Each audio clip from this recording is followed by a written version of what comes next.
I can see that all of y'all are exhausted after doing so many rituals, roaming around so much in Gaya. But I hope all of y'all will stay awake during this next 2 hours of katha and discussions that we're going to have. So, today we are going to start the sequential discussions on the Ramayana, where we are going to continue from where we had left off last year, rather get in between the the beginning and the end of last year's discussion, where Mithila comes in.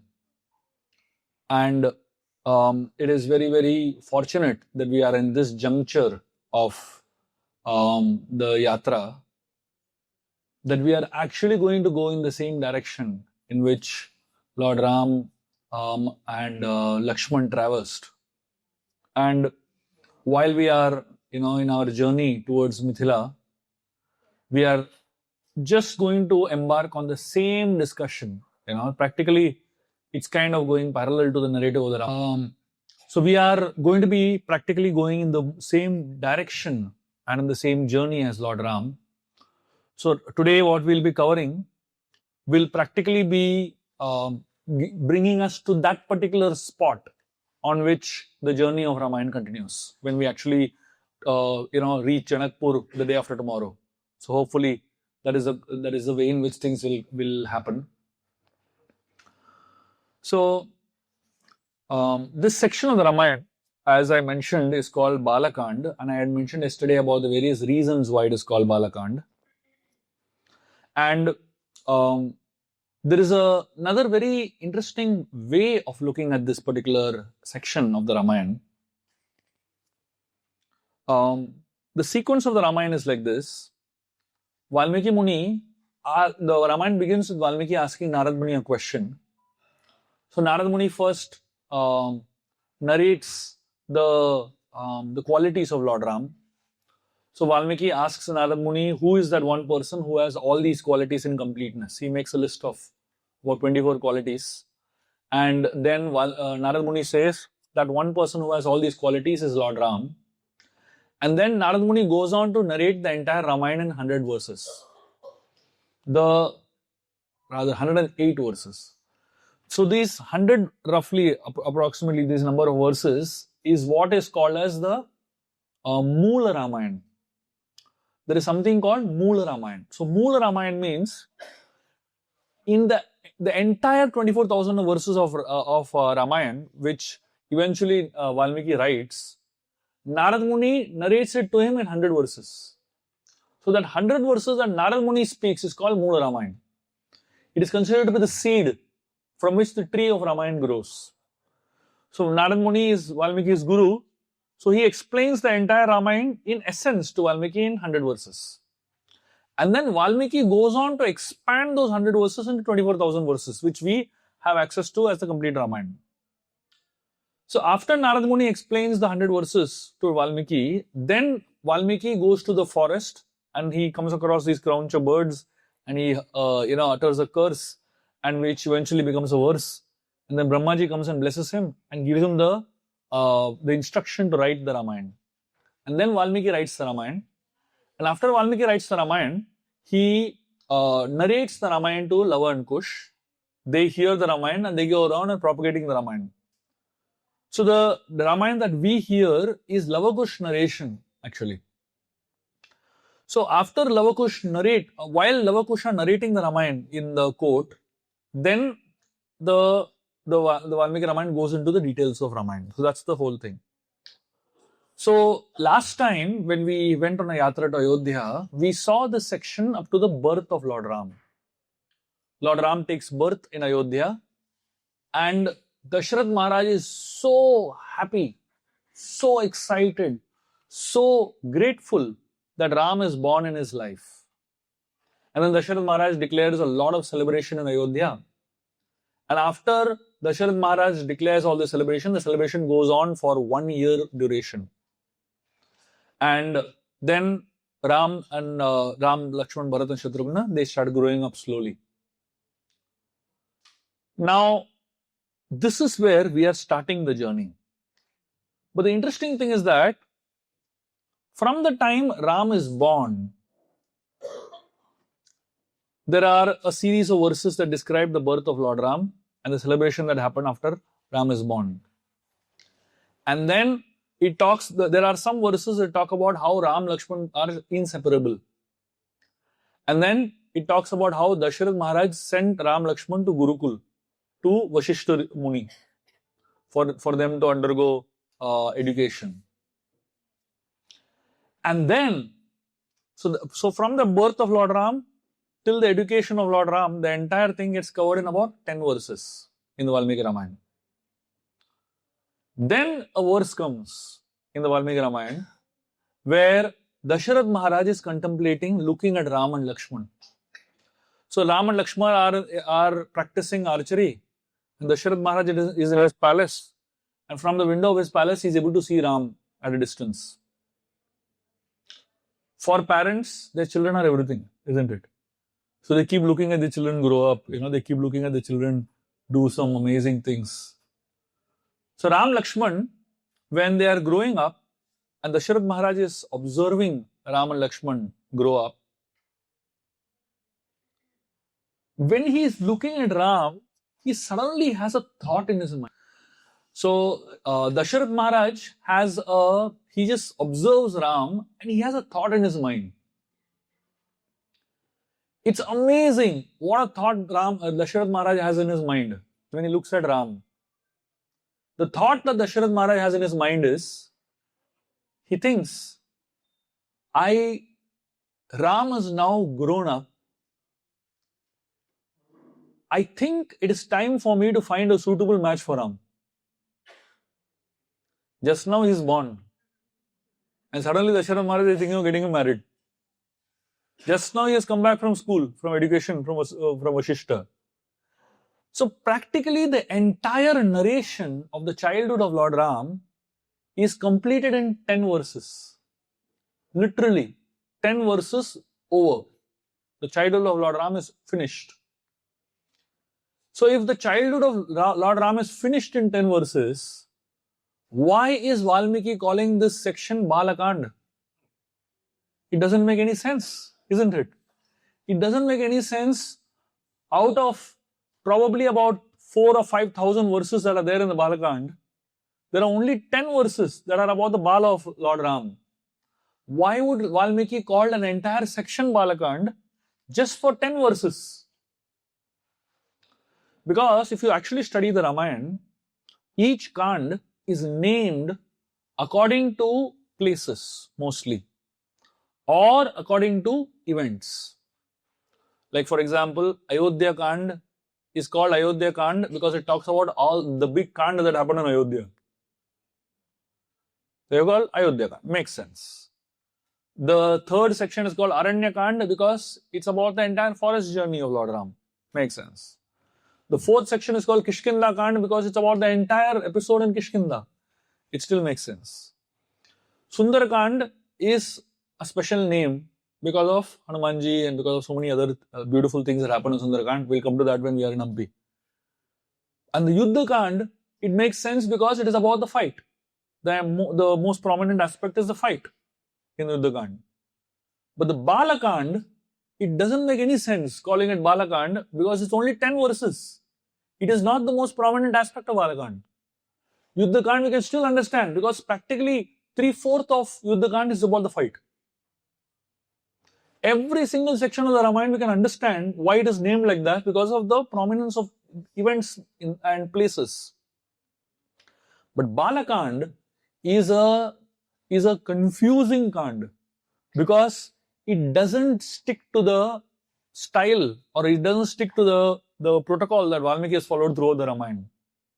And therefore the Acharyas have given so many commentaries on why Valmiki used the word Bala in the Balakanda. And that's what I was yesterday narrating a few of the angles of looking at it.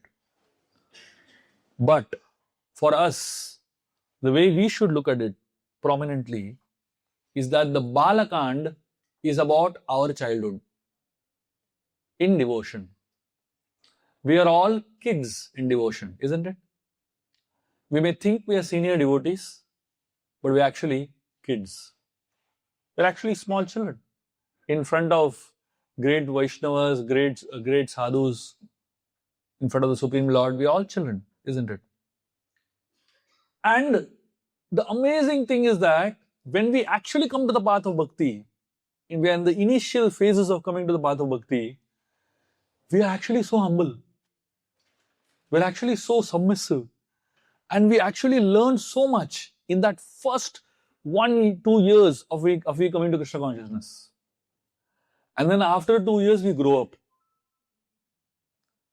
That's when all problems begin. The day we think we have grown up in devotion and we are senior devotees, we are, evolved people, that's when the problems begin. As long as we think we are kids, we are actually in the mood of learning. And there are some devotees who are actually always in that mood of being small children. They are learning, they are hearing, they are understanding, they are absorbing, because they just feel that I just don't know so much. Right? In the Mayapur Yatra, I was talking to Chandramouli Maharaj. I don't know how many of you all know Chandramouli Maharaj. Chandramouli Maharaj is one of the oldest, senior most devotees in ISKCON. Very elderly person. He must be 80? 77. 77-year-old person, Of course, if you see him, he's like, he dances like a small child only, He's like very enthusiastic. But he's a 77-year-old person. And he's like, practically my grandfather's age. But he came and, he was speaking to me in the yatra. And when he was speaking to me, I was just shocked and amazed. I mean, he's like practically, 2 times my age. And he's been in the movement for more than 50 years, practically throughout the whole journey of the Hare Krishna movement, he's been there. And he's sitting with me and telling me about everything that he's loving in reading my books. I am feeling so embarrassed to the core. I'm feeling so embarrassed. And he is so enthusiastic about it. And he's telling me, you know what he told me? He's telling me, the moment I land in Bombay, the moment I reach our temple, the first question I ask is, what is the latest book of Shubha Vilas that has come? And I was thinking, what a person this is, He's been in the movement for 50 years. What does he not know? What has he not heard? How much has he not absorbed? And yet, the enthusiasm that he exhibits is nothing less than a small child wanting to learn. And, of course, he is wanting to learn from a child over here, But yet, he has that kind of enthusiasm. So I was just thinking, when I was hearing him, I was thinking that this is the kind of mood that one should have in Krishna consciousness. So all of us, as long as we are in the mood of being Bala, we are safe. The moment we decide or we think that we become adults, that's when all problems start. That's when we start offending. That's when we start finding faults. That's when we actually start thinking that we are superior. That's when we actually stop learning and want to start teaching, So the idea of Balakand is a very internal idea. It is an internal journey. That's why when we come on yatras, the yatra is one on an external level and the second is on an internal level. When we come on yatra, the external level of yatra is what we are all going through, all the places, So we seem to be always in the movement. We always seem to be moving. We're running around from one temple to another, one darshan to another. That movement is good. We are in fact, in this yatra, we're relocating 2 hotels also, So this movement is good. But there should also be a movement on an internal level. There's an external yatra happening and there should also be an internal yatra happening. The external yatra can be organized, but the internal yatra cannot be organized.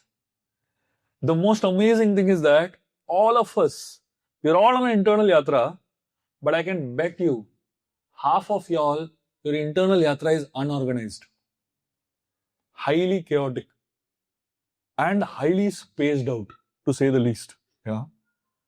So my suggestion to all of y'all is that when you come on yatras like this, please organize your internal yatra also. What do you mean by organize your internal yatra? It means that when you set out on the journey to come for any pilgrimage, any yatra, in your mind you have to make a plan. You have to make a plan of what you want to actually do in the whole 7 days or 10 days that we are out on a yatra, in terms of the little time that we get. See, these 7 days will just run like this. By the time you realize it, your 7 days are over. And then you just contemplate, what did you achieve in these 7 days? Yes, the kathas were great, the darshans were great, prasad was great, all that you will remember vaguely. But what I really want you all to think about is the journey that you all want to undergo on an internal level. So my suggestion to all of you all is that please make a plan for your internal yatra also. Please organize your internal yatra also. And if you are confused about it, and if you don't know what to do in these 7 days, if you don't know what you can potentially achieve in these 7 days as an internal yatra, please come to us and we'll guide you. We'll give you some suggestions that will help you organize your internal yatra. Most importantly, be cautious of what you do in your free time. Be cautious of what you do when nothing externally is happening. That's where the main gadwad happens. That's where the main chaos happens, basically. And also the second thing is, when you are here, and when you are part of the yatra, that means when you are part of the discussions, when you are part of the different events that are happening, be absorbed fully. Be absorbed as much as you can. You can attend kirtan in a spaced out way, or you can attend kirtan in an intense way. You can attend a lecture in a spaced out way, or you can attend a lecture in an intense way. You can have darshans in different places in a spaced out way, or you can have darshans in an intense way. You can find every single reason to complain. You can find every single reason to, find some faults. Or you can choose to focus on all the amazing things that are happening in the yatra. So the yatra is completely your internal journey. How you want to live the yatra and how you want to experience the yatra is your journey. And as we start the journey of Balkanda, I thought it is important for me to mention this so that we make the best use of the 7 days that we are there together. Okay? When Dasharatha Maharaj saw Lord Ram at that point in time, he was 12 years old. Lord Ram was 12 years old. Today, a lot of teenagers who are 12 years old, or rather, tweens, just getting into teens. These kids, they have another level of maturity, isn't it?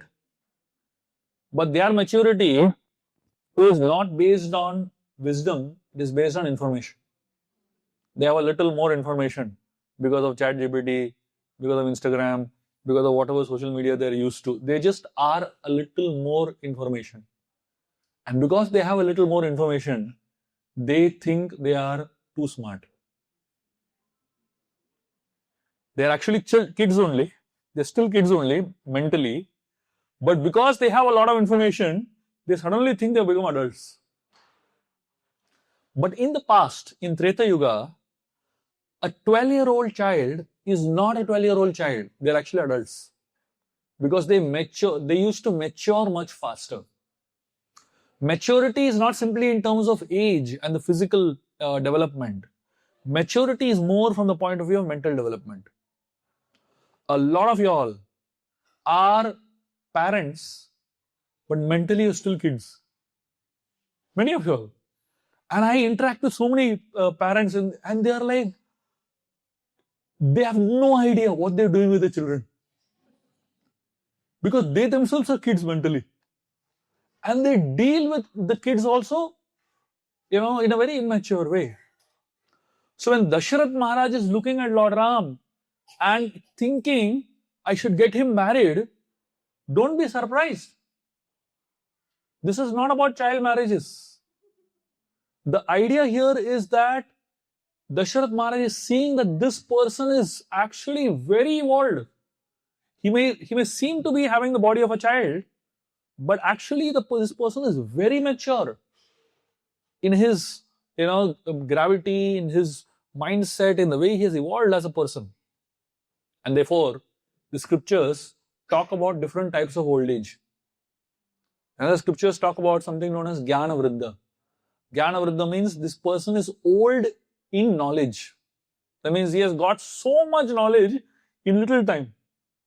In Ashtavakra Muni, the small child, when he went to debate against this massive scholar named Danda, but he was a 12, 13-year-old child.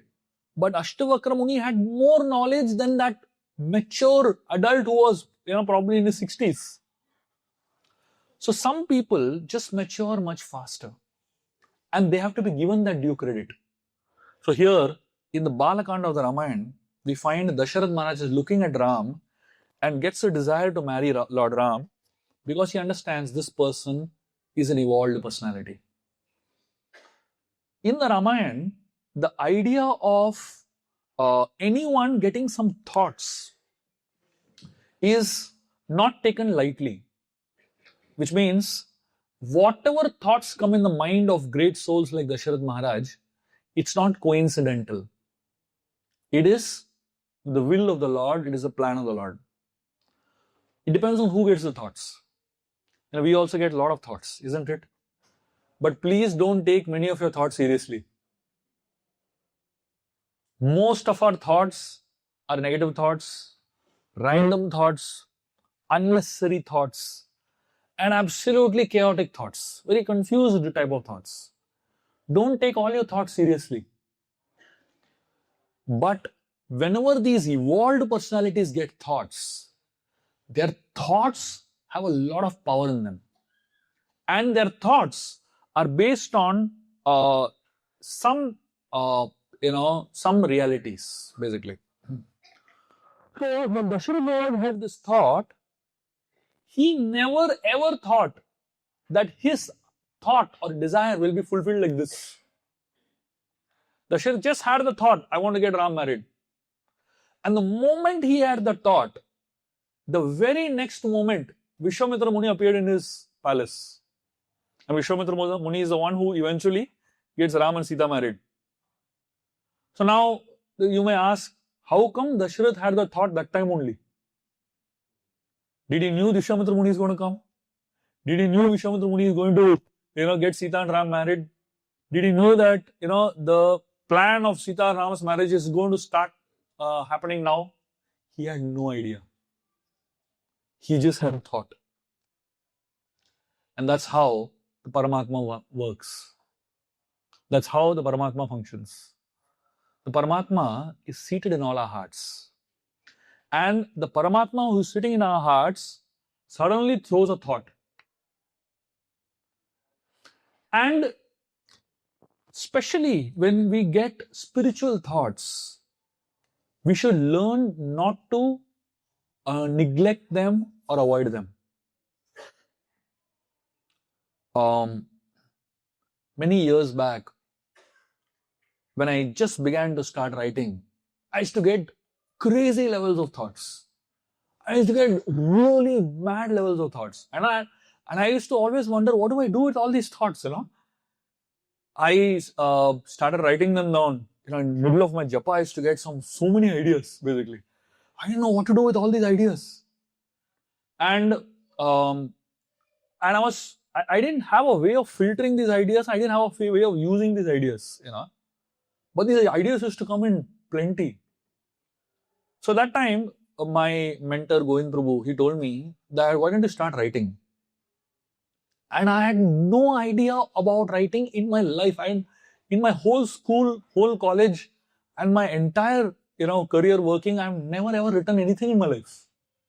And suddenly Govind Prabhu is telling me, why don't you write? So I had no idea what I'm going to do with writing. And then I came across a devotee who gave me a brilliant suggestion. And till today, that one suggestion that this devotee gave me it is being almost like the most important rule that I follow while I'm writing. This devotee told me that inside all of us, in our heads, is sitting an editor. Inside all our heads is sitting an editor who is editing out ideas. And this person who's sitting in our head keeps telling us, bad idea, forget it, this will never work, We get so many ideas for our minds, but how many of those ideas we actually carry it out? Hardly. I know so many people who come and tell me, we want to preach in this way, we want to preach in that way. And then 2 years later I meet them, they're still thinking only of preaching.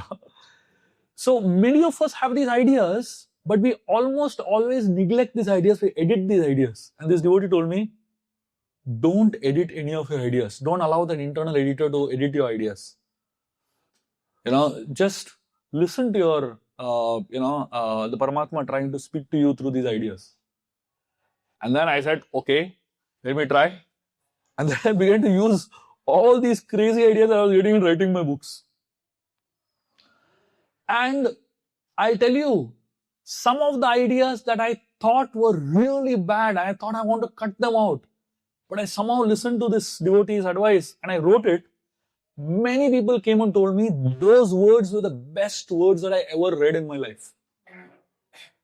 And that's when I realized, especially when it comes to spiritual life, it is important to allow the Paramatma to reveal things to us. It is important to allow the Paramatma to speak through us. It is important to allow the Paramatma to give us thoughts and ideas. And of course, it takes us time to understand which is Paramatma's idea and which is mind's idea. It takes us some time to figure that out. But don't neglect any of the spiritual ideas that come in your mind. Take them seriously. Because there is some message that the Paramatma is trying to give us.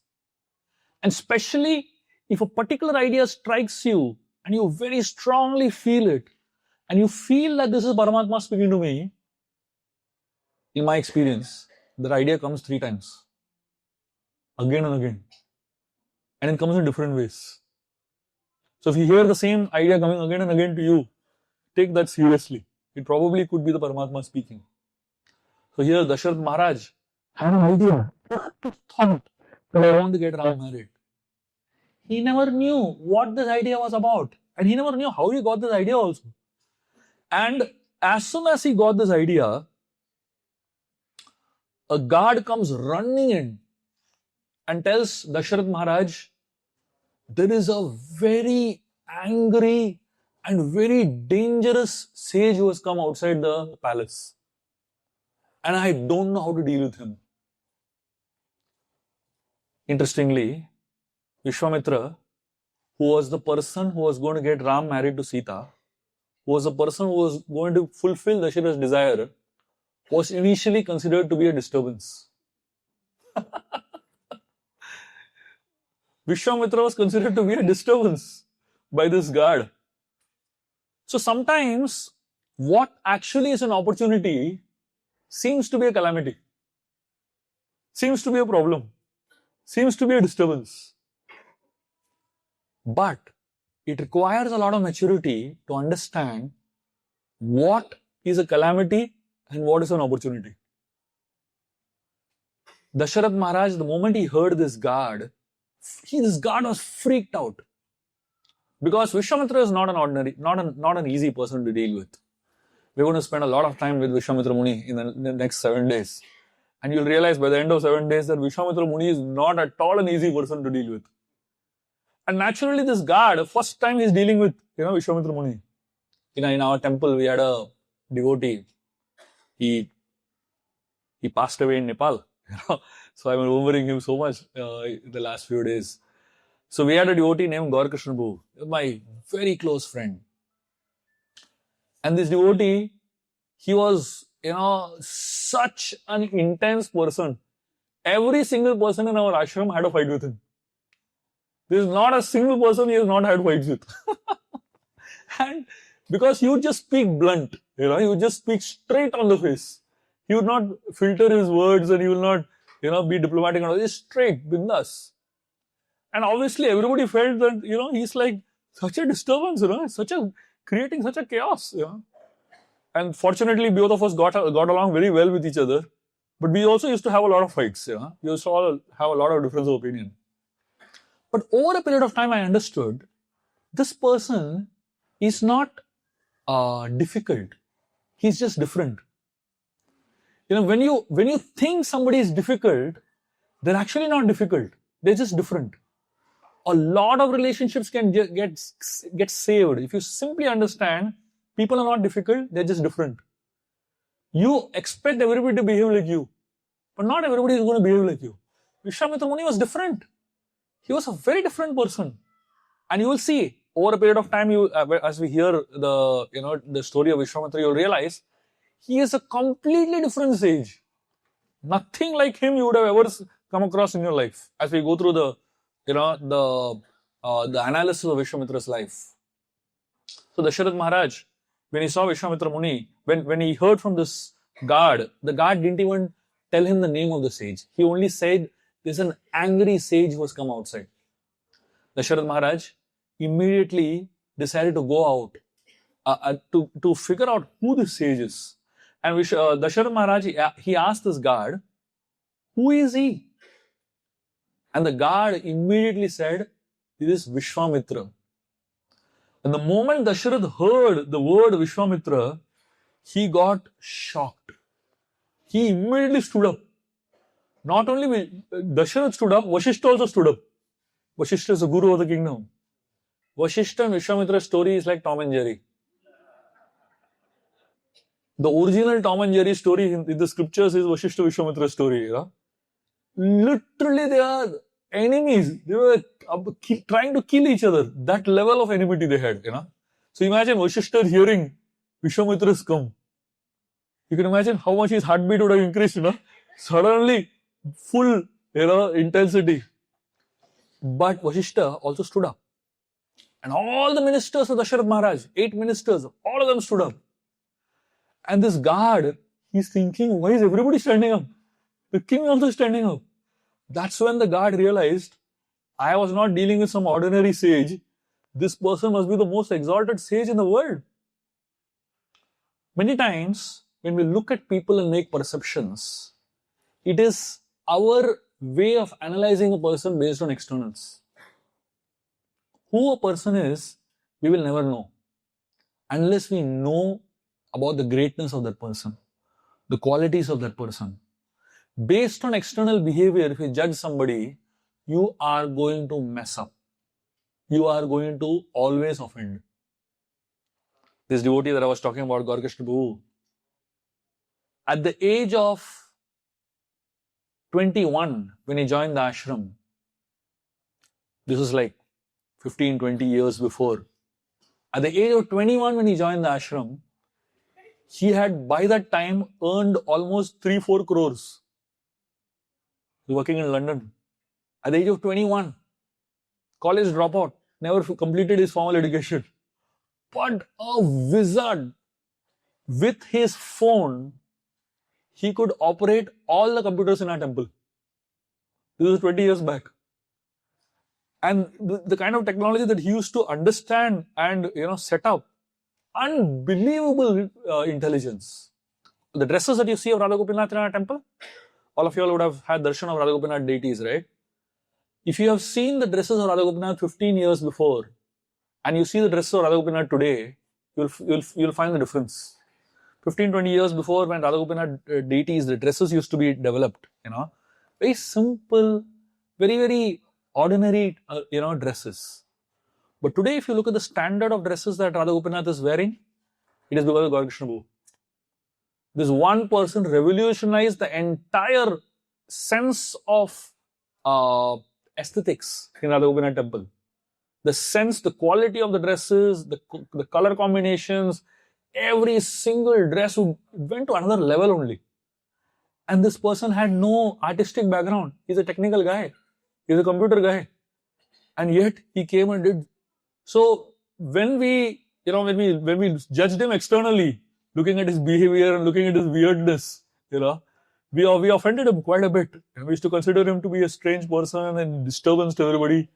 But then when we started understanding this person's capacity, and we started understanding this person's talents, And this person's, intensity of devotional service, we realize this person is far, far way ahead spiritually. Intense person. He died when he was 23 or 24, literally. But in those few years that he lived and he served, he took the standard of Radha Gopinath to another level only. Even today, many of the things that we are, benefiting, including the websites, including the, temple, the sound systems, and including the deity department, everything is revolutionized with this one person. He only lived for a few years with us, So that's the kind of power that certain devotees have in their lives.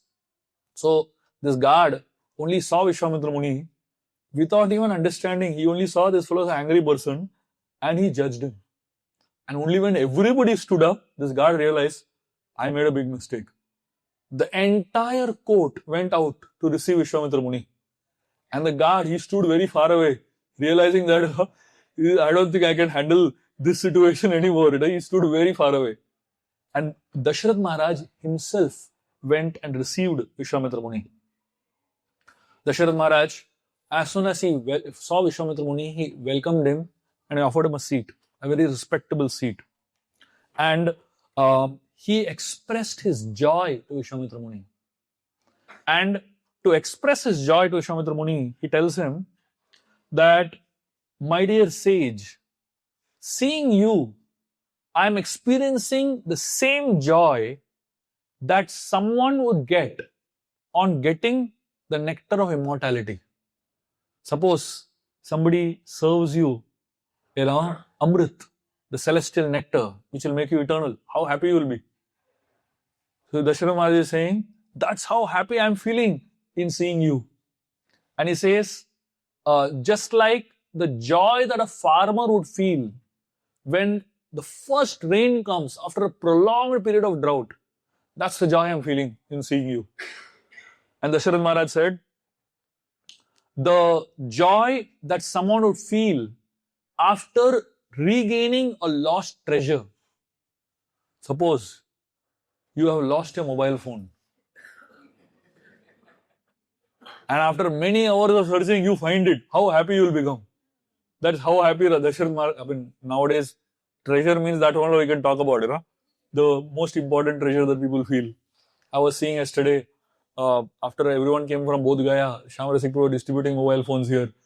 And the enthusiasm with which everybody went to collect their mobile phones and the joy that they felt, on getting their phone back, it was very visible, basically, So I was remembering this verse. Dasharatha Maharaj is saying, the joy I'm feeling after regaining lost treasure, And then he said that the joy that one person feels after not having a child for a long period of time and then getting a child. That's the joy I'm feeling right now on seeing you. And interestingly, Dasharatha experienced all of these. Dasharatha got nectar also. Remember that person came out from the fire and gave him nectar. Dasharatha Maharaj experienced long drought also when he had gone to attack Shani, and that Ayodhya was going through a long period of drought. And he had regained a lost treasure also in the form of, gaining back his a child. So he had one child, Shanta, and he gave the child to Rompal Maharaj, and he became childless, right? So he kind of had a treasure, he lost the treasure, and he was without a treasure, and then Ram comes into his life. So he regained treasure also. And then obviously he had a son after a long period of time. So all the examples Dasharatha Maharaj is giving Vishwamitra Muni, he experienced this himself. So he was speaking from realization. That's how happy I'm feeling on receiving you. Dasharatha Maharaj tells Vishwamitra Muni, you are a walking place of pilgrimage. Come into my house. Today morning, Ashok Babu was talking about, Chaitanya Mahaprabhu telling Ishwarapuri the same thing, isn't it? He tells Ishwarapuri that you are the Tirtha Kurvantu Tirthani. You are Tirtha personified. And the same thing here. This alignment, right? Consistency in all the scriptures. The Ramayana says the same thing. Chaitanya Charitamrita says the same thing. The Bhagavatam says the same thing. Glorifying the great devotees. Dasharatha Maharaj is so happy receiving Vishwamitra Muni. All of us in our lives, we may have money, we may not have money. We may have properties, we may not have properties. We may have great position, we may not have great position. There are many things we have and there are many things we don't have in life. But we should always remember one thing. The one thing that we all have is our words. The one thing that we all have is words. And words are something that it doesn't cost anything. Do we have to pay anything to, speak words? Do we have to, do some investment to speak? Nothing, isn't it? Whenever we speak words, we should try to speak words that make others happy, that please others. Vishwamitra Muni, when he heard Dasharatha Maharaj's words, he was so happy. He was so touched. He was so elated. In our lives, whether we gain anything or don't gain anything, at least let us touch the hearts of people. Especially when we are with devotees.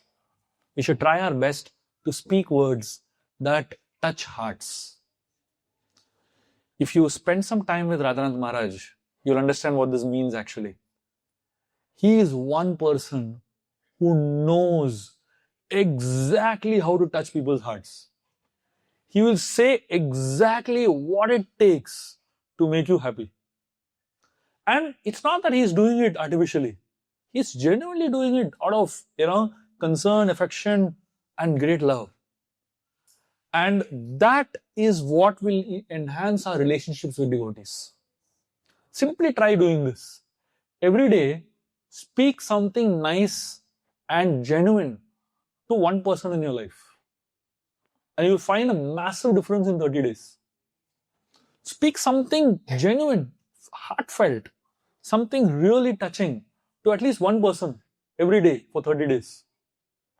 And you'll realize that you actually touch the hearts of so many people. So Dasharatha Maharaj here, when he's speaking these words, Vishwamitra Muni is impressed with Dasharatha Maharaj. He's really touched.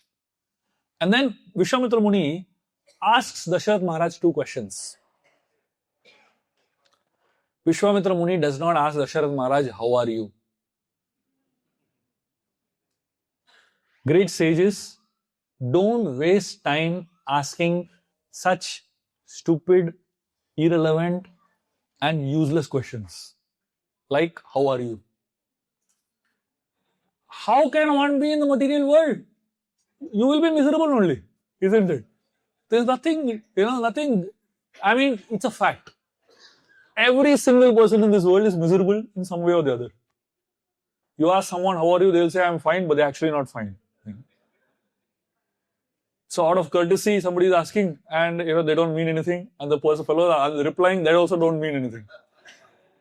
Vishwamitra Muni, his questions are amazing. In two questions, Vishwamitra Muni summarizes everything one needs to know in life. In just two questions. And just by knowing the answer to these two questions, Vishwamitra Muni will know the pulse of Dasharatha Maharaj's life. That's how sages are. They ask questions which are relevant, deep, and powerful. Vishwamitra Muni's two questions are, he's asking Dasharatha. Dasharatha is a king, right? He's a king of Ayodhya. So he's asking a king this question. He's asking, have you conquered your enemies? And whether your enemies are submissive to you? First question. The second question Vishwamitra Muni asks is, whether you're doing your duties to society and God properly. That's all. These are two questions that Vishwamitra Muni asked Dasharatha Maharaj. But these two questions are not simple questions. They're very deep questions. And both these questions will help, the answer that Dasharatha gives will help Vishwamitra diagnose the health of Ayodhya, of the entire kingdom.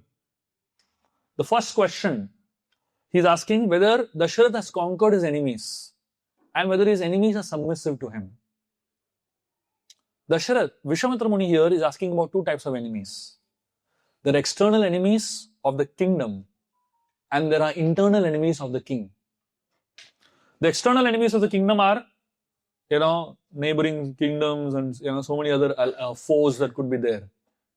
But the internal enemies of the king are lust, anger, greed, envy, pride, illusion. All of these are internal enemies of the king. So look at the question of Vishwamitra Muni. He's asking, have you conquered your enemies first? And second is asking, are your enemies submissive to you? We one day will say, I have conquered anger. And next day somebody comes and irritates you. That's all. The kind of anger that we exhibit, much more than what we had exhibited before. So we think that I have conquered pride. And then we say, I have conquered pride. Interesting, isn't it? So Vishwamitra's question is, have you conquered your enemies and are your enemies submissive to you? Because these enemies keep raising their heads all the time. Right now, it seems that the enemy is submissive, but after some time again it comes up.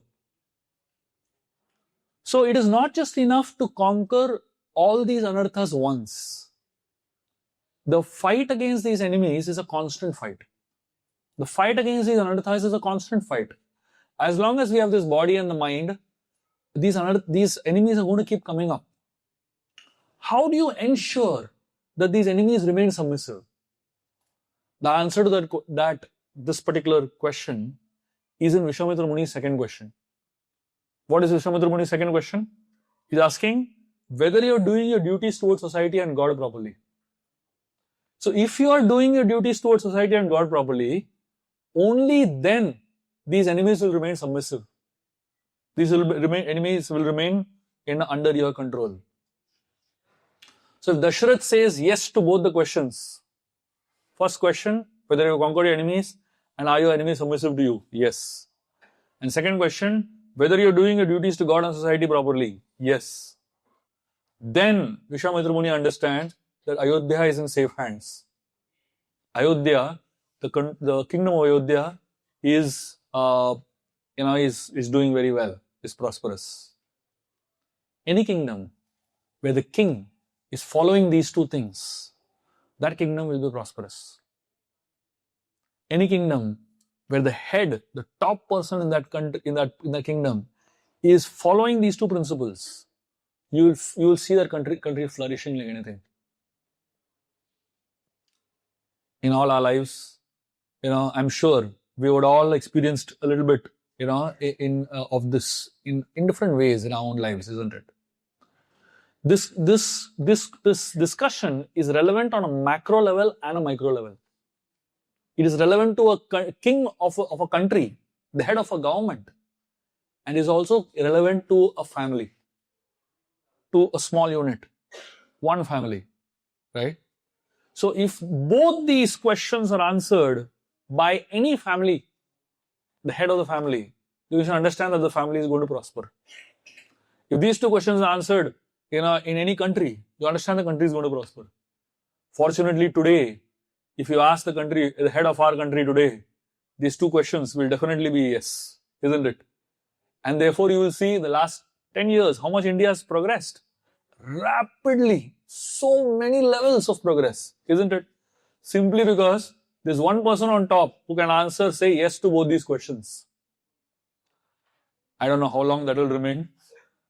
As long as it remains, we'll find a substantial progress happening. And these two questions of Vishwamitra Muni indicate what the concept of dharma is. Vishwamitra Muni, he summarizes dharma in these two questions. Dasharatha Maharaj, he answers these two questions. And then he is very excited that Vishwamitra Muni has come to his house. I'm sure, imagine if Radhanath Maharaj comes to your house, how excited you'll be, isn't it? You'll go crazy, isn't it? Something like that is happening here with Dasharatha Maharaj. And sometimes, when you're with such great people, you say some stupid things. One time Maharaj was giving initiation, and one devotee, he was came to take vows for initiation.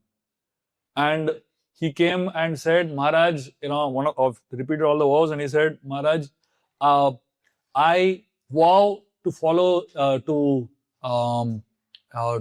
serve in the mission of Srila Prabhupada in the mood of a servant of the servant of the servant of the servant of the servant. He went on telling servant. And, he went on for quite some time saying servant of the servant. Maharaj looked at him and he said, your name will be Das Dasano Das. He gave him name only like that. Sometimes when you're with such great people, your intelligence stops working and you say some very strange things, that you don't even plan to say. It just comes out, So Dasharatha Maharaj, he got really excited. Vishwamitra Muni is here. And he tells Vishwamitra Muni, my dear sage, ask me for anything. I will give you. Whatever desire you have, I will fulfill it. Never ever say this to your spiritual master. Because they will give you instructions that you are not ready to handle. I once went like this and told Maharaj that, this is when the journey home just began. The whole, journey home books. And I was just, introduced to that service, and, I was the only one, in the temple doing the service at that point in time. And I went to Maharaj and told him, Maharaj, please give me some instruction. What can I do to please you? And then Maharaj, he looked at me and he said, he took the names of about 10 cities in India. Rishikesh, Haridwar, Goa, Pondicherry, Agra, Jaipur, Jodhpur, Udaipur, Jaisalmer. He took all these 7, 8 names he took, and he said, I want you to make sure that in every store in all these cities, my books are available. I said, I was bewildered, totally bewildered. I never expected him to say anything like that, I thought he will say, you please continue doing your service, and I thought he will say something like that, He took the names of all these cities and gave me instruction. I didn't know what to do. I didn't know how to fulfill that instruction, The next day, I left from Chobati temple with about 35 boxes of journey home books. And I got into a train that took me to Haridwar with no ticket. And I had no idea how to handle these 35 boxes, I was there and one more brahmachari was there with me. And both of us went into a compartment with these 35 boxes, stacked up.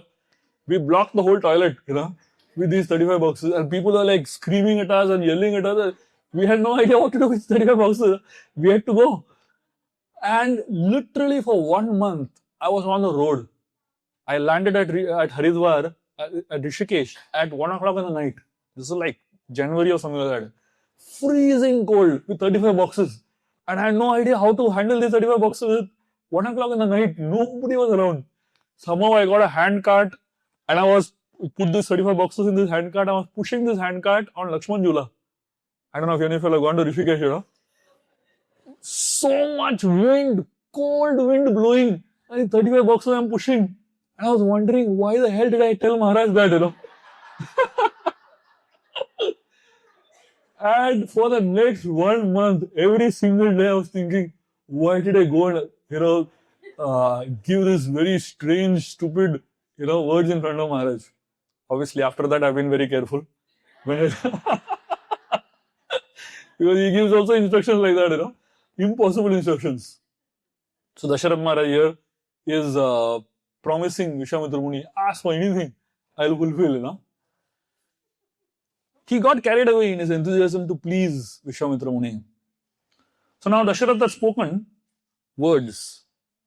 And Vishwamitra Muni is not an ordinary person. He is a spiritual master. So Vishwamitra Muni begins to analyze Dasharatha's words. He realizes Dasharatha's words are fulfilling all criteria that is needed for one to have good speech. Krishna in the Bhagavad Gita speaks about these 5 qualities that one should have in one's speech, right? He says, Anudvega karam vakyam satyam priyam hitam chayat swadhyaya veshanam chayava vanmaya tapo uchyate. He says, when you speak, your words should have 5 qualities. So what are the 5 qualities that he speaks about? He says, Anudvega karam vakyam. So Anudvega karam means what words that come out from your mouth should not agitate anybody. You should speak non-agitating words. The second thing Vishwamitra Muni talks about is, he says satyam. The words that come out from your mouth should be truthful words. The third thing Vishwamitra Muni says, the Krishna speaks in the Gita, he says, the words that come out from your mouth should be priyam. Priyam means it should be pleasing to others. Whatever you speak should be pleasing to the person that you're speaking to. And the fourth thing he says is hitam. Hitam means the words that you speak should be beneficial to others. And the fifth thing he says is swadhyaya veshanam chaiva, which means whatever words come out from your mouth should be upheld by the scriptures, should be supported by the scriptures. That's the kind of words that you should speak. Vishwamitra Muni analyzed Dasharatha's words and he realized Dasharatha has spoken words that are non-agitating. He has spoken words that are pleasing. He has spoken words that are beneficial. He has spoken words that are upheld by the scriptures. But now the question is he also speaking the truth? Is he actually meaning what he said? Whenever you are in front of great devotees, be careful what you speak. If you don't know what to speak, better keep quiet.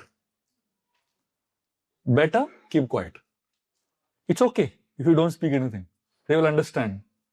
But if you speak something and speak something stupid, they will analyze that. In all my 25 years of being in the Hare Krishna movement, and I've been with hundreds of exalted souls, I have understood one thing. In presence of these people, it is best to keep your mouth shut. Because every time I've tried to speak something, I have fallen in trouble. Unless I really have something substantial to speak, I try not to speak, So many times people ask me, you're with Maharaj so many times, what do you discuss? I just keep quiet. Half the time I'm just keeping quiet. Because in such association, it is best to be grave. So Vishwamitra Muni here is now literally going to take Dasharatha's words to test. So when you speak anything from your mouth, you should first think and then speak. When words come out from your mouth, it should be thoughtful and then spoken. In a tiger, when the tiger jumps, and if you study, you've seen National Geographic Channel or Discovery Channel, you will see a tiger when it is jumping. The tiger first bends backwards and then jumps forward. It first takes a backward and then it jumps forward. That's the exact way in which we should speak. Before words jump out from your mouth, go a little backward. Think a little bit. What I'm speaking, is it going to agitate somebody else?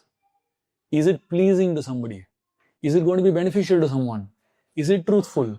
Is it upheld by the scriptures? And then speak.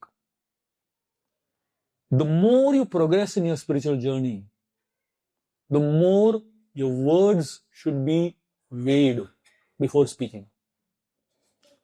Most people who are not spiritualists, they speak anything. They don't really mean what they're speaking. They don't even understand what they're speaking. One time, 3 students, they were sitting in this college katta, these places where people just sit and hang around doing nothing, isn't it? They were just talking to each other. And they were boasting about each other's fathers, So one student said, my father is an archer. And he is so fast that before the arrow reaches the destination, my father reaches. The second fellow said, my father is a sharpshooter. Before the bullet reaches, my father reaches. The third fellow didn't know what to say. He said, my father is a government servant. He said, office finishes at 7 p.m., but he reaches home at 2 p.m. Super fast.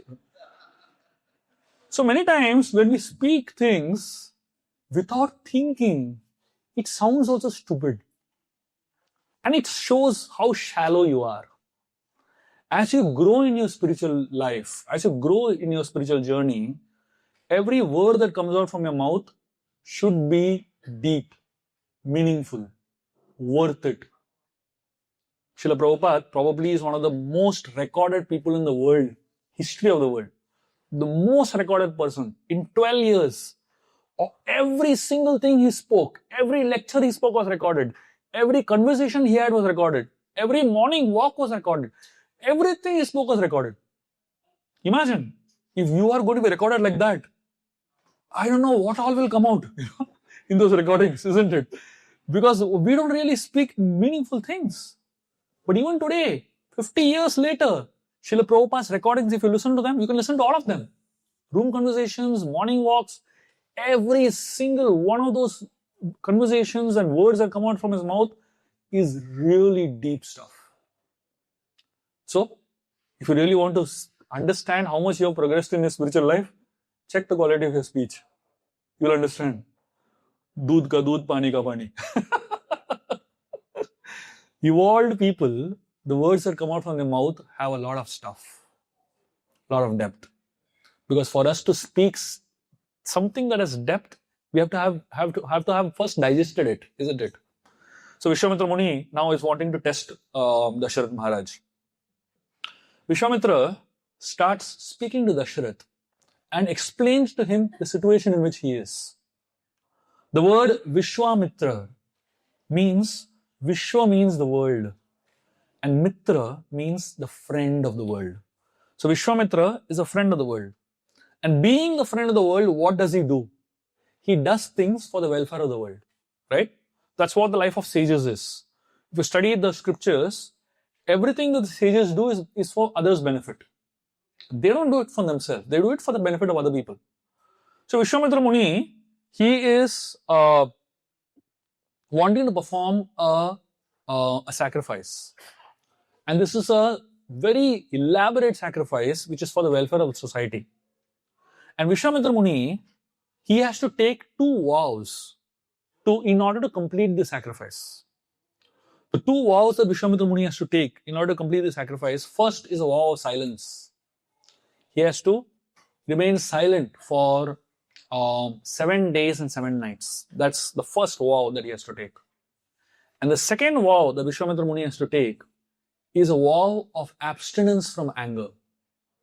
7 days and 7 nights, he cannot get angry.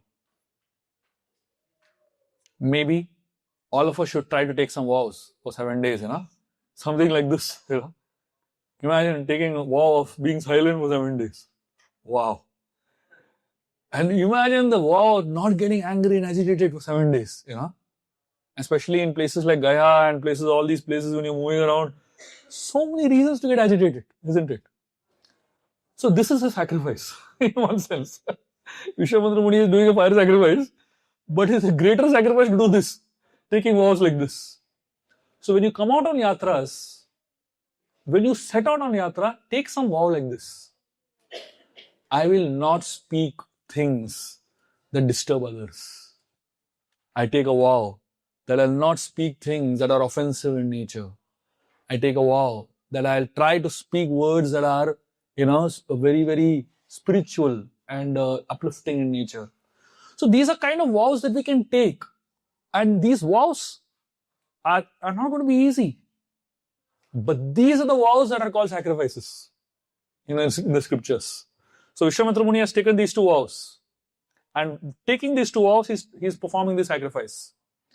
And, when Vishwamitra Muni is performing the sacrifice, every time he's about to complete the sacrifice, there are 2 demons named Marich and Subahu.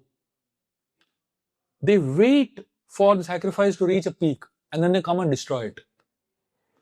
And what to do? Vishwamitra Muni can't do anything. He can't say anything. He can't get angry. And these 2 guys take advantage of Vishwamitra Muni's vows. We are also many times, like Vishwamitra Muni, put in situations like this, where people often take advantage of our principles. We have some principles that we want to adhere to, and there are some people who are waiting to take advantage of it. And what to do? We are stuck. We have taken, certain vows that we will follow certain, way of thinking, of way of acting, way of living. And then there is somebody who will take advantage of that. Whenever, of course, whenever we come across such situations in our life, we can learn from Vishwamitra Muni what to do. We all need protection from someone who is equipped to deal with negativity. We all need protection, isn't it? There will always be some people coming into your life to agitate you, to disturb you, to trouble you, to irritate you. I'm sure all of you all have at least one person, right, in your life who is coming to your life only to disturb you, isn't it? It's almost as if God has sent that person only for you, to purify you thoroughly. Yeah. And this person, whoever that one person is for, you can all close your eyes and imagine that person, For many of you, you don't even have to close your eyes. That person is right in front of you all. God forbid that person is your husband or wife, or your children. So there is one person sent into your life only to make your life miserable. And we all need someone who can help us deal with that negative energy. Vishwamitra Muni, he was a powerful sage. He had so much knowledge.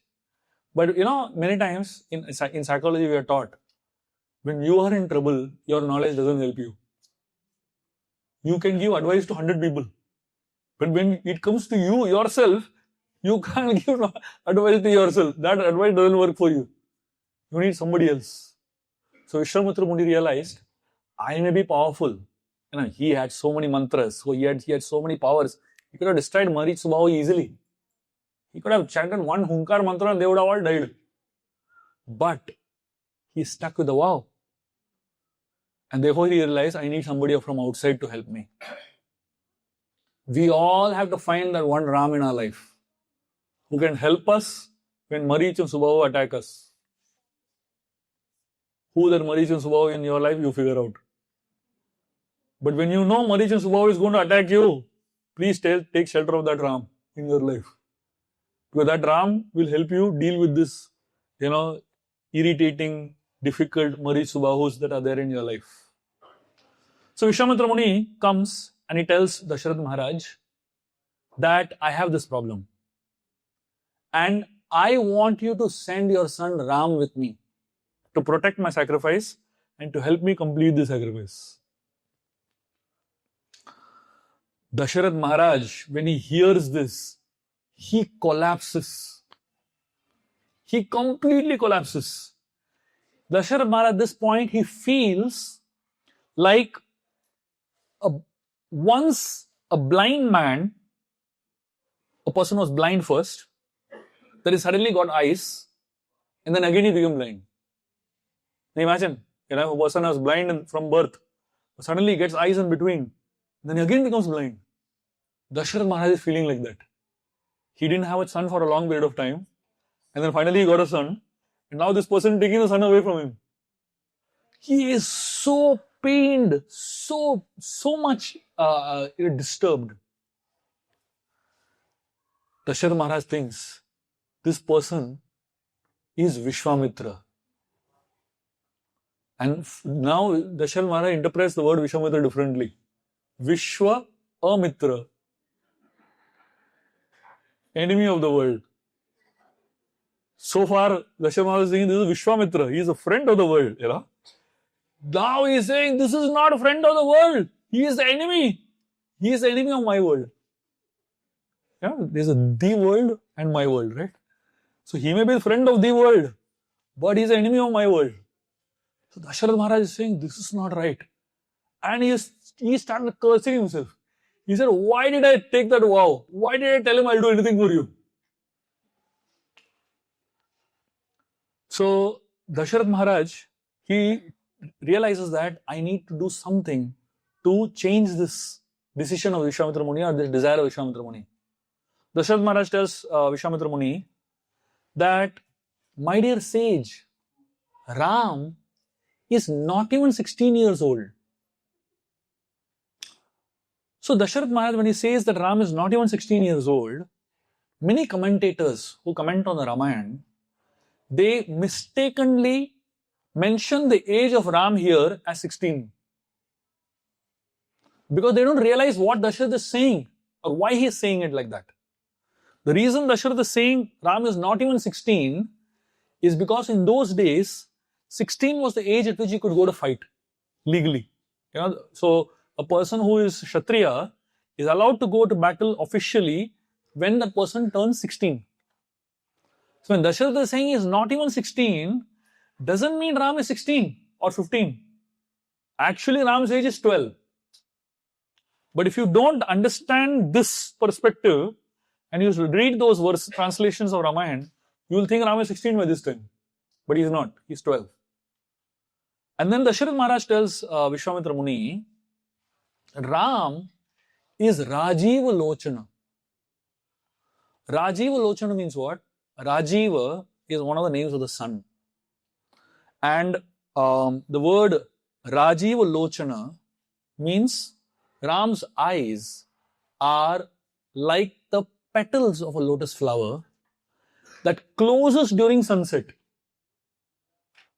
When the sun sets, the lotus flower closes. It becomes closed. So Dasharatha Maharaj is telling Vishwamitra Muni, Ram is Rajiva Lochana. His eyes are like the petals of a lotus flower. And just like the lotus closes at sunset, he also goes to sleep at sunset. And your demons come out after sunset only. What is the point in you taking Ram with you when he's going to be sleeping? But the demons are there awake, Krishna says in the Gita, right? Yanisha sarvabhutanam tasyam jagaram samyam. He says, what is night for a sage is a day for a demon. And what is a day for a demon is a night for a sage, right? So when most sages go to sleep, all demons arise. And especially in Bombay, we see nightlife, All of them suddenly become active at night, Very much from the Ramayana, Shastric basis is there. So there are Mangal Aarti people and there are night people, right? So there are people who get up for Mangal Aarti, 3:30 in the morning, 4 o'clock in the morning. And there are some people who go to sleep at 3:30 in the morning, There was one guy who used to come to our temple. One of our brahmacharis, he met him in one swimming pool, and he preached to him while swimming, basically. Amazing fellow. And this guy, he came and told us something shocking, when he came first. Because when we came first, now we were shocked to see a person like that coming. Long hair and strange looking guy, And coming from Mangal Aarti, 5 o'clock in the morning, he came, one day. So wondering, what is this guy doing? Then he told us, I am seeing sunrise after 7 years. We were amazed how this fellow is seeing sunrise after 7 years. Then he told us his cycle, how he used to live his life. Basically, he would be in the pub, all night long. And he would come back home at about 4 o'clock, 5 o'clock in the morning. After, the pub throws him out, literally, After coming back at 4 o'clock, 5 o'clock in the morning, he would go to sleep. And he would get up in the afternoon. Late afternoon, he would get up. And by the time he would actually be awake and all that, the sun would be setting already. And then again his night life would start. So like this, he continued living his life for almost 7 years. And somehow he met this devotee in a swimming pool while swimming. And this devotee preached to him and somehow, convinced him to take up Krishna consciousness. And this fellow became a full-fledged devotee, 16-rounder devotee. So that's when I realized the meaning of this word, Yanisha Sarva Bhutanam. When we actually saw this fellow. So Dasharatha Maharaj is telling Vishwamitra Muni, my son is useless for you because he is going to be sleeping when the demons are awake. Vishwamitra Muni, when he hears this statement by Dasharatha Maharaj calling Ram as Rajiva Lochana, Vishwamitra Muni says, yes, your son Ram is Rajiva Lochana. And Acharya says, now Vishwamitra Muni, when he says Rajiva Lochana, he means something else only. Same word, same meaning of the same name, but the same name has two different meanings. So Dasharatha Maharaj was referring to a lotus flower that closes during sunset and opens during sunrise. But Vishwamitra Muni was referring to the sun itself. So here Vishwamitra Muni is saying Ram's eyes, the eyelids are like lotus flower, lotus petals, but Ram's eyes are like the sun. When the sun of Ram's eyes opens, then all darkness gets dissipated. So you think that Ram is just lotus-eyed? You don't understand. He is Rajiva Lochana. His eyes are like the sun. And he says, the moment Ram's eyes opens, all the demons will get destroyed. So Vishwamitra Muni explained to Dasharatha Maharaj that both of us, our visions are different. Dasharatha Maharaj was influenced by love and attachment to his son. And Vishwamitra Muni was influenced by knowledge and devotion. Dasharatha was seeing Ram as a son, and Vishwamitra Muni was seeing Ram as a Supreme Lord. Just like Mother Yashoda, when, just 2 days back I was speaking in a Bhagavatam class in the temple about how Nanda Maharaj and Uddhava were having a conversation with each other. And in that conversation, Uddhava was trying to, tell Nanda Maharaj that your son is Narayan. And Nanda Maharaj says, you are so stupid. You are a small boy. You don't understand only. Where have you seen my son? My son cannot be Narayan. He says, Nanda Maharaj says, if my son is Narayan, does Narayan tell lies? Every second word my son Krishna says is a lie. Does Narayan steal other people's property? He is Lakshmipati. My son goes stealing in everybody's house. Yeah. Does Narayan live unclean way? My son is rolling around in the dust. We have to give him bath so many times in a day. Yeah. And he says, does Narayan follow instructions? My son carries my chappal and comes on his head. Yeah. How can he be God? Nanda Maharaj, he tells Uddhava, you are a small child, you don't understand anything. You are a small boy. Nanda Maharaj dismisses Uddhava's, knowledge, basically. So here, whether you are Nanda Maharaj, or whether you are Yashoda, whether you are Dasharatha Maharaj, whether you are Kaushalya, even if your son is God, you don't care. He's son only. When Mother Yashoda is trying to tie up Krishna and Damodar Leela, the gopis are telling Mother Yashoda, forget it. So many hours you've been trying to tie up Krishna. He is not an ordinary child. He is Supreme Lord Narayan. Mother Yashoda says, he may be Narayan, but he's still my son, I'll tie him up.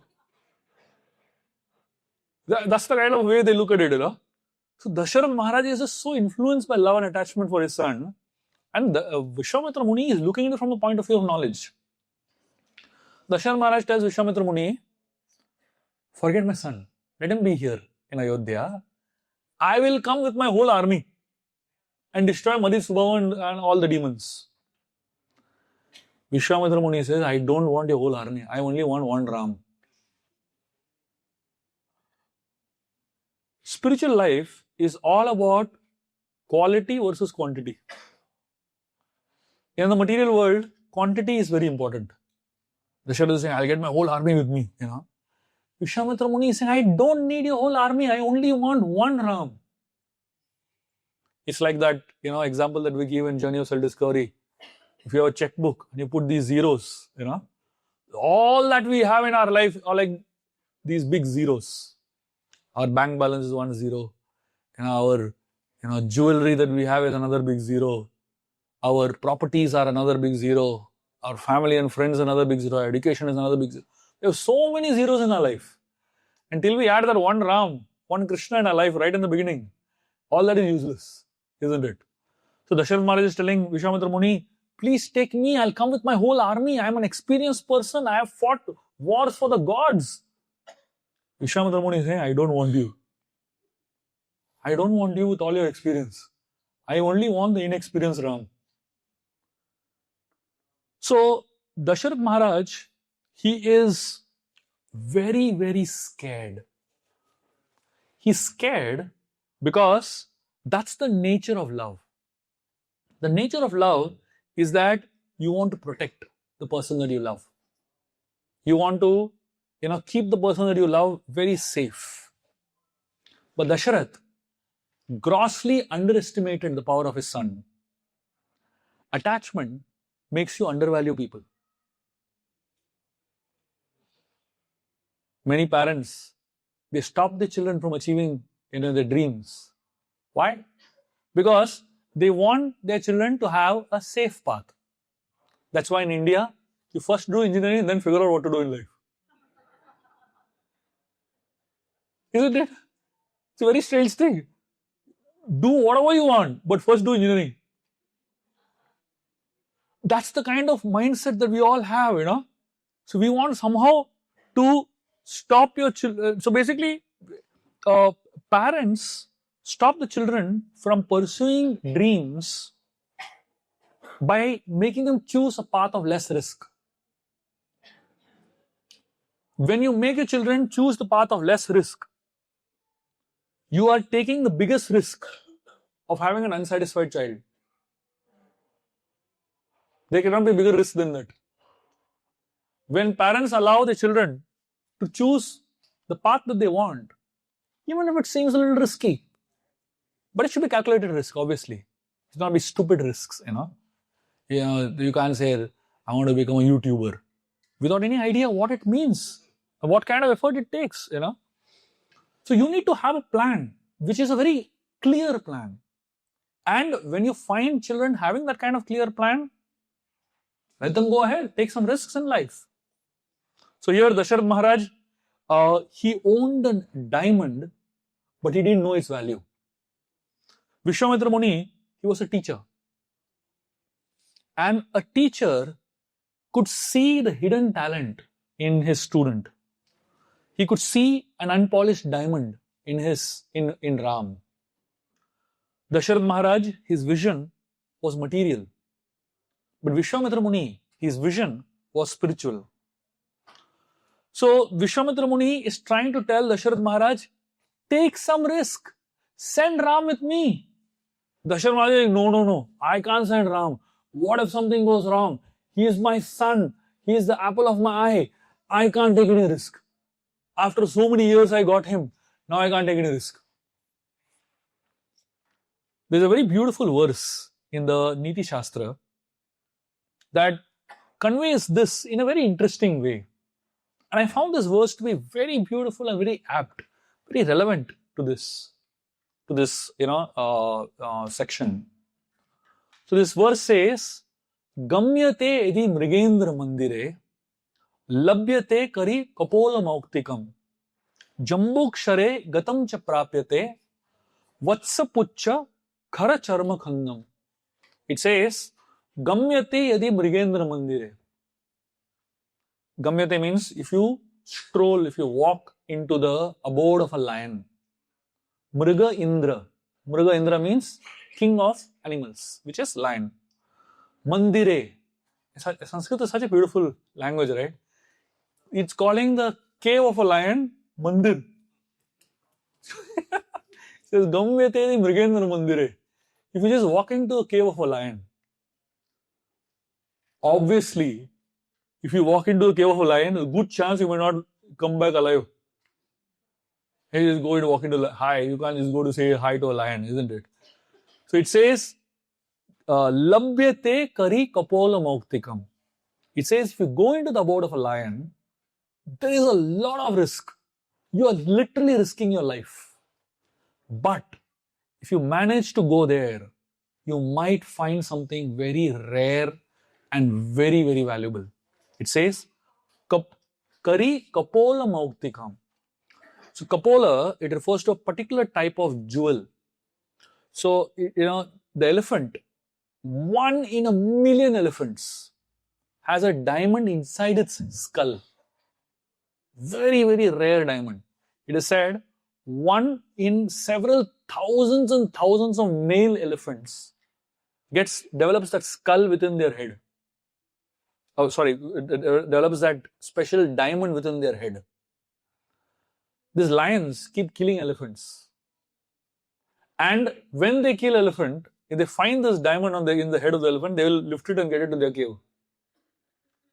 If you go to the abode of a lion, you are taking a big risk, but you might get the most valuable jewel in the universe in that abode of a lion. And then this verse goes on to say, Jambu kshare gatam cha prapyate. Jambu refers to a jackal. Jambu kshare gatam cha prapyate. I mean, if you go to the abode of a jackal, what will you get? It says, there is no risk. If you go to the abode of a jackal, jackal will run away. It's scared of you, isn't it? But it says, Vatsa pucha khara charma khandam. Vatsa pucha means you'll get the tail of a calf.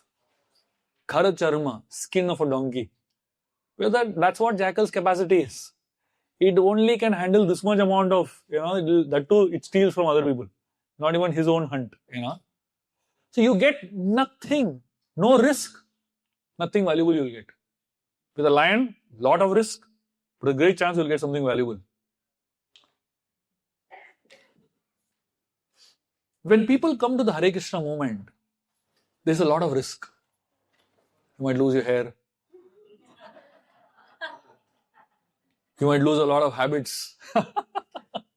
There's a lot of things, valuable things that you have to give up. That's why people stay very far away from Hare Krishna movement. In लोगों से दूर रहने का, सब छुड़ा देते हैं. ये छोड़ दो, वो छोड़ दो. Everything you have to leave. Very dangerous people. But if you hang on, what you'll get also is very rare, very precious. What you'll get? You might get Krishna Prem, the highest jewel in the whole universe. You can't get anything higher than that. But there are many other places that you might go to, no risk is there. You don't have to do anything. You don't have to give up anything. आ जाओ, कुछ भी करो, कुछ भी खाओ, कुछ भी पियो. Just come. No risk. But what you might get also is nothing. Khara charma khandam, hardly anything worth you will gain, basically. So here Dasharatha Maharaj is, thinking that should I take the risk of sending Ram? I don't want to take any risk. Why should I take a risk? So Dasharatha is really thinking like that. Dasharatha falls to the feet of Vishwamitra Muni, begs him. He tells him, please understand this. Vishwamitra Muni realizes that this person is just not understanding. In great anger, he gets up. Now, Vishwamitra Muni getting angry is not a joke. When Vishwamitra Muni gets angry, he really goes wild. He really goes, he can do anything, basically, in anger. Vishwamitra Muni tells Dasharatha Maharaj, Aham Vedami Mahatmanam Ramam Satyam Parakramam Vashishto api Mahateja Yecha Yena Tapase Stita. He says, Aham Vedami Mahatmanam. He says, I know who Ram is. He says, Ramam Satya Parakramam. He says, you have no idea of his powers. I know his powers. I know his parakram. And he says, Vashishto api Mahatejo. He says, Vashishta, even Vashishta and other sages will agree to what I am saying. Why the Vishwamitra Muni is telling like this? Because Vashishta will not agree for anything else. For what Vishwamitra says. What Vishwamitra says, Vashishta will say exactly opposite. But this is one thing that Vashishta will also agree. This one thing, both of us have same opinion. Everything else we have diverse opinions, In the Hare Krishna movement, very difficult to get everybody together, to have same opinions. Therefore, when Chaitanya Mahaprabhu went to the Jharkhand forest, and these lions and deers were dancing together, So I often say the Hare Krishna movement is like that only. There are some tigers and there are some deers, Imagine you put tiger and deer together, what happens, Impossible, isn't it? But only when you are in kirtan, that is the only time tigers and deers can dance together. The moment kirtan gets over, all fights begin. Only in kirtan there is solid unity.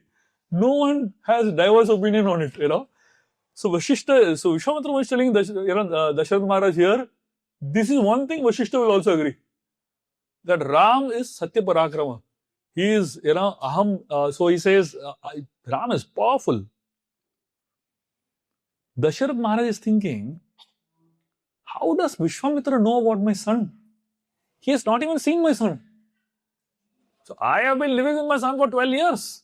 I know my son. How come this fellow is a stranger? He has just walked into my house and he's saying, I know Ram.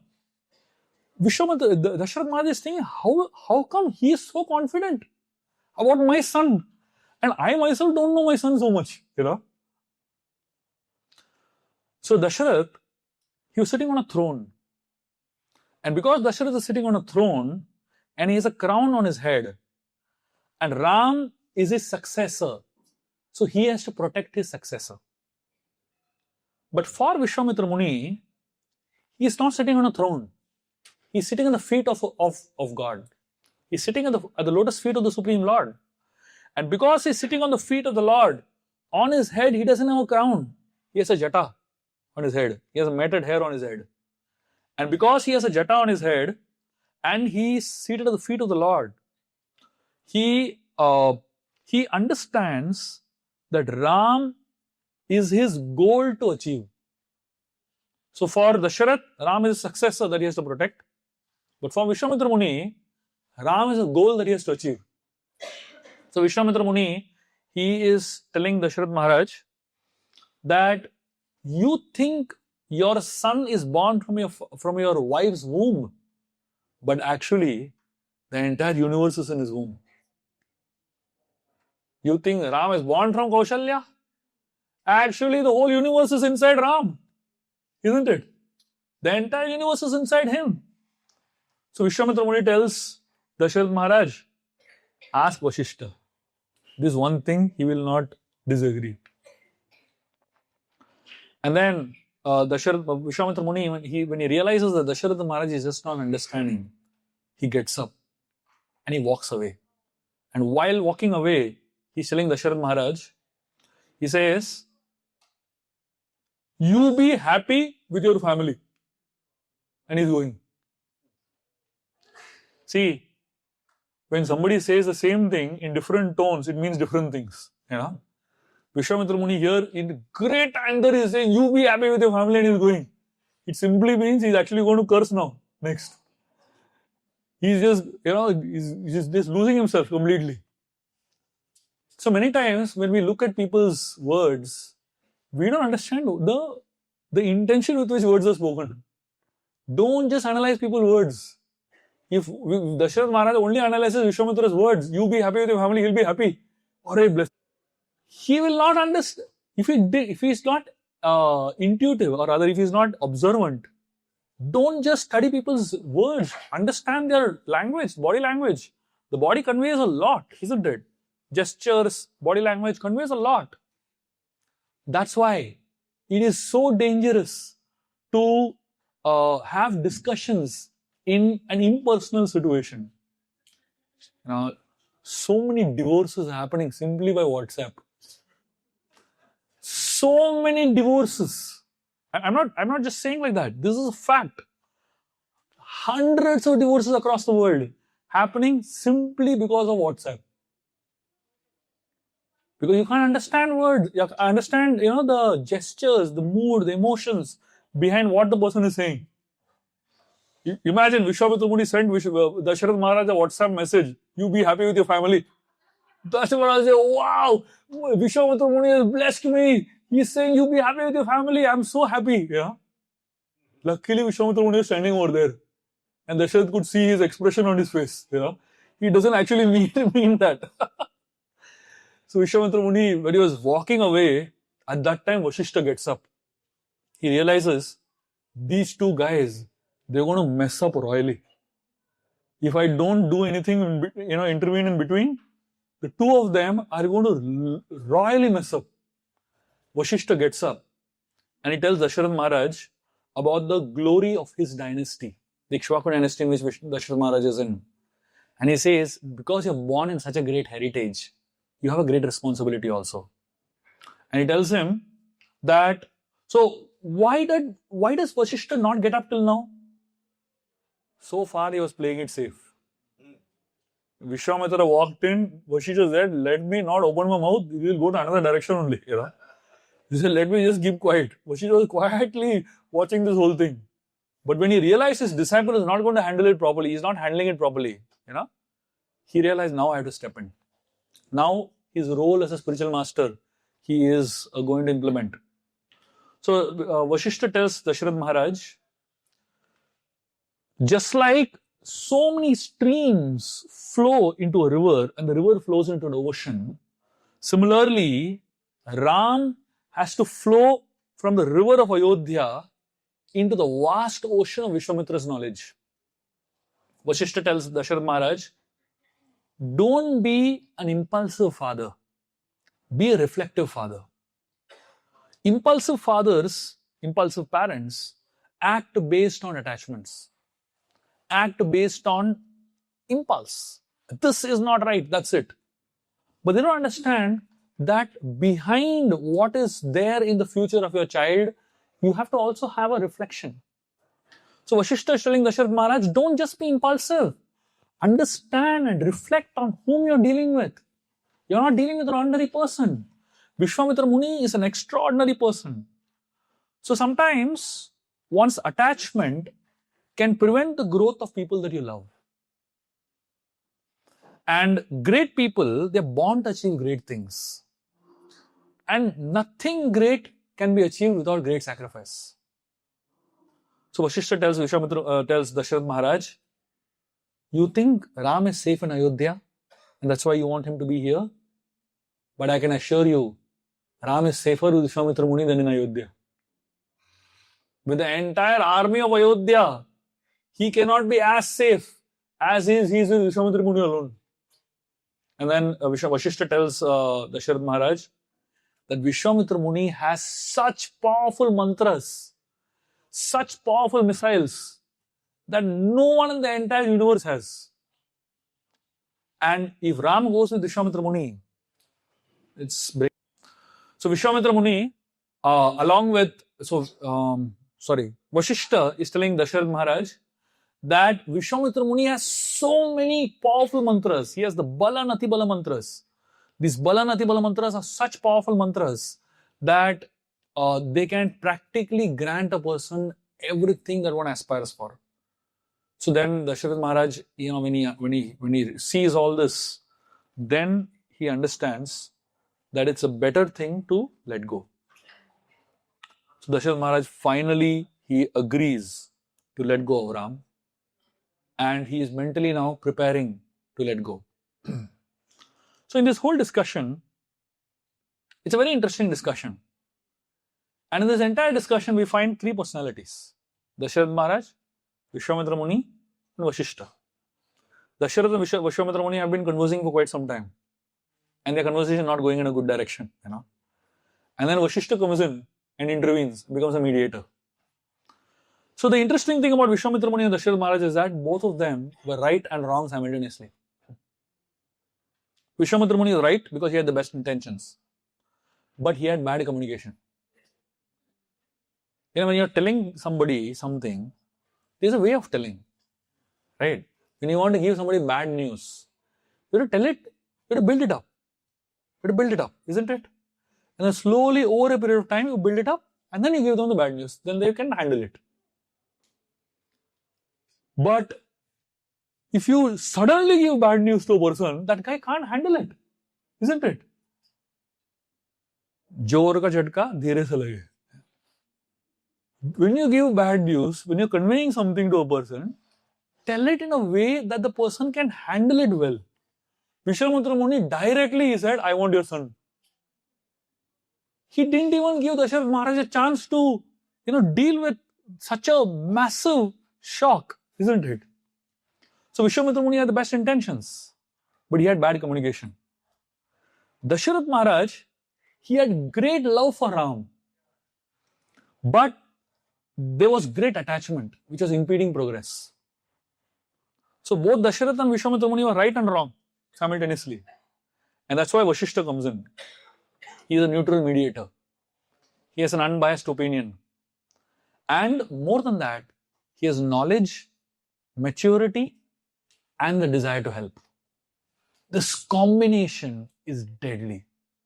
And this combination is what makes Vashishta a very powerful mediator. All of us in our lives, we are like Dasharatha Maharaj. We are so attached to some things. But that thing that we are attached to is actually bad for us. But when we come across somebody like Vishwamitra Muni, we get really scared. There are different types of preachers. So Vishwamitra Muni and Vashishta are two different types of preachers. And both these preachers have a different way of communicating. Consider Dasharatha to be like a new person who has come into ISKCON, and he comes across two different preachers. He comes across Vishwamitra Muni type of preacher. He's telling him to surrender to God only, but he tells him in such a heavy way. Dasharatha gets scared. I can't handle this. I don't want bhakti. I don't want to practice only spiritual life. They want to run away, And then a Vashishta comes in. He tells the same thing.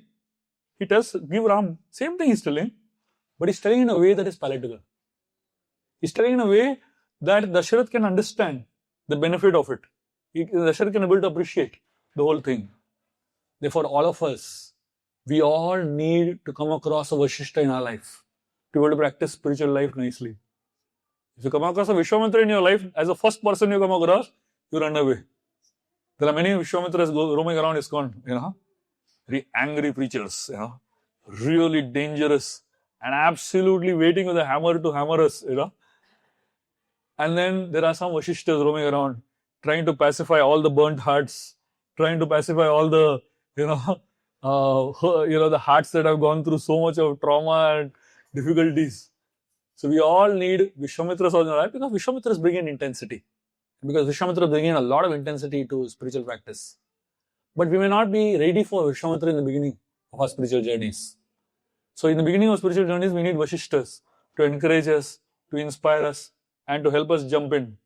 And then after we jump in, we need Vishwamitras to actually set us right. To, very enthusiastically and intensely practice our spiritual journeys. So at this point in time, Dasharatha Maharaj is ready to let go of Ram. He's just getting prepared to let go of Ram. And the experience that Dasharatha Maharaj is going to have of letting go of Ram is a very beautiful and very intense experience. When Ram is leaving Ayodhya, Dasharatha is going through so much. And this beauty of the discussion between Dasharatha and Vishwamitra while letting go is a very beautiful discussion that we will begin with the next time we discuss. So the journey of Vishwamitra Muni with Ram Lakshman and the journey towards Siddhashram is the journey in which all of us are going to embark now. So as we are going towards Sitamadi, it is so appropriate that we are, before reaching Mithila, where we are going through experience Sita Devi's blessings and then go in. Tomorrow, when we have Katha or in Sitamadi, I will be explaining the mood and the consciousness with which we practice our devotion. Especially Sita Devi represents that mood and that consciousness. So let us all, with that enthusiasm, embark on a journey towards Sitamadi. But before we wind up for the day, we'll have 5 minutes of kirtan. And then there is some very important announcements for tomorrow. Please stay on. If any of you all missed these announcements, you're going to really be in trouble tomorrow. So please stay on for the announcements. We'll just do 5-10 minutes of kirtan and then we'll have the announcements, and then simultaneously Prasad also will start. Okay? So while we're doing kirtan again, as I said, let us very intensely chant the holy names of the Lord. So while we're doing kirtan again, as I said, let us very intensely chant the holy names of the Lord and very intensely prepare ourselves and our consciousness, especially because we're going towards Mother Sita tomorrow, the birthplace of Bhakti Devi, Mother Sita. So in that place, we should be in the most amazing consciousness, and most intense mood. So let us prepare our mood right now in this kirtan and pray to Mother Sita to grant us entry into her abode. And also let us pray for all those people that we are aspiring to help in whatever way we can, especially those who are not well, going through difficulties. So we should dedicate the kirtan for all of them. Okay, just 5-10 minutes will have kirtan. Yes, go. Oh, Jai! Today is Sankarshan Priyapu's birthday, who is with us, helping us with the sound system and helping us with our kirtan. Thank you very much, Prabhu, for being here with us. Let us also pray for him, such a wonderful soul and a very dedicated person.